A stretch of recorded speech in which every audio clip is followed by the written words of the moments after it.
À l'école polyvalente Saint-Plon, pas loin du Sacré-Cœur, on a l'habitude de fêter la rentrée en chanson.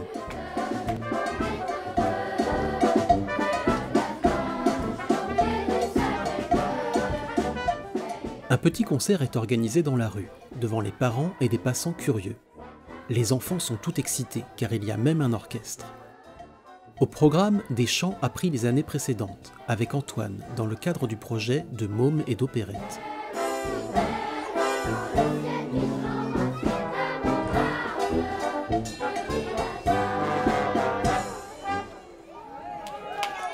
Mais au fait, de mômes et d'opérettes, qu'est-ce que c'est ? Alors De mômes et d'opérettes, c'est un programme de découverte, d'initiation et de pratique de l'opéra comique dans le temps scolaire. Le tout organisé par une compagnie professionnelle d'opéra, les Frivolités Parisiennes. Pendant une année scolaire, la compagnie des Frivolités Parisiennes va vivre au rythme de l'école, et l'école, avec son équipe pédagogique, va vivre au rythme de la compagnie. Les enfants vont visiter des opéras, assister à des productions des Frivolités Parisiennes, et surtout créer un spectacle qui sera joué en fin d'année dans une salle professionnelle. L'opéra comique, c'est un répertoire intéressant puisque ça allie le chant, le théâtre et la danse. Les enfants apprennent à monter un projet de bout en bout, c'est-à-dire de la conception à la réalisation. Et pour cela, ils peuvent compter sur les intervenants des Frivolités Parisiennes, qu'ils soient chefs de chant, metteurs en scène, musiciens, comédiens, danseurs, vidéastes, bruiteurs, etc. Les enfants, ils vont être vraiment plongés dans la création et dans la réalisation. Dans la réalisation, ça va être chanter, jouer la comédie, exécuter une tâche sur scène. Donc ça leur apporte des valeurs de persévérance, d'exigence, mais aussi d'écoute. Et puis, dans ce qui va être du domaine de la création, ça va stimuler leur inventivité, leur imagination. Mais pour inventer et imaginer un spectacle, il faut un cadre. Et c'est là que l'équipe pédagogique intervient. On a l'habitude de voir arriver dans les écoles des projets déjà conçus. Là, tout est construit entre les artistes et les enseignants. Vas-y. Les araignées, plan 1 sur 2. Super. On définit avec l'école et avec les enseignants un travail, un programme pédagogique sur l'année. Et avec les enfants, on détermine des thèmes par classe. Et ces thèmes-là, on va les exploiter pendant l'année. Et le résultat, c'est à la fin de l'année de présenter une forme d'opéra comique sur scène pour montrer en public leur travail de toute l'année.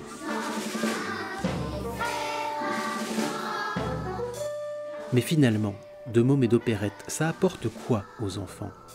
Pour nombreux d'enfants, ça leur permet notamment d'apprendre du vocabulaire, parce qu'on travaille des musiques qui datent un peu. Ça leur permet aussi d'oser s'exprimer devant les autres. Ça leur permet aussi d'apprendre un peu de culture musicale et scénique.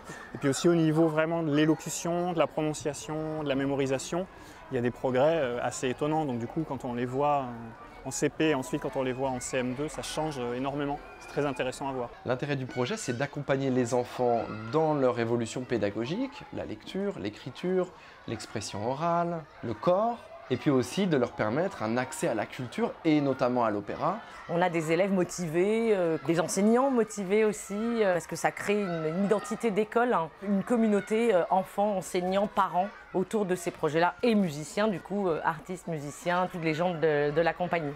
Cela fait plus de 8 ans maintenant que la compagnie des Frivolités Parisiennes intervient à l'école Saint-Plon, située en zone d'éducation prioritaire.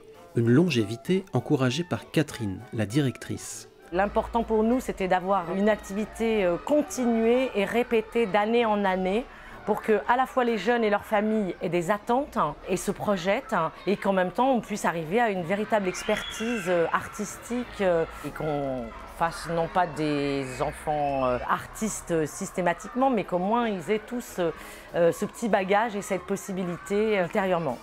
De mômes et d'opérettes a porté ses fruits au-delà de l'école Saint-Plon, puisque grâce à ce projet, des filières artistiques, des classes musique, théâtre, médias se sont développées dans les collèges du secteur. D'ailleurs, quelques anciennes élèves de l'école Saint-Plon, aujourd'hui en 6e, se sont glissés parmi les petits chanteurs, juste pour le plaisir.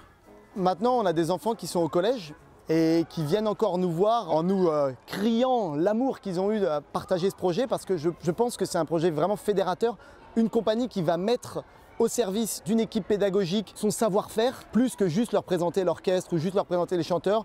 On se rend compte que c'est un projet qui fonctionne, qui demande énormément, certes, d'investissement, que ce soit financier ou en temps, mais qui a vraiment une valeur ajoutée. Ce qui me paraît intéressant, c'est justement d'aller vers des disciplines et des chants totalement inconnus et des façons qui sont tellement différentes de tout ce que véhiculent les médias pour les jeunes aujourd'hui. Et donc forcément c'est une ouverture, hein. Et plus on offre d'ouverture, mais en éducation prioritaire comme ailleurs, hein, plus on est sûr d'avoir des citoyens éclairés.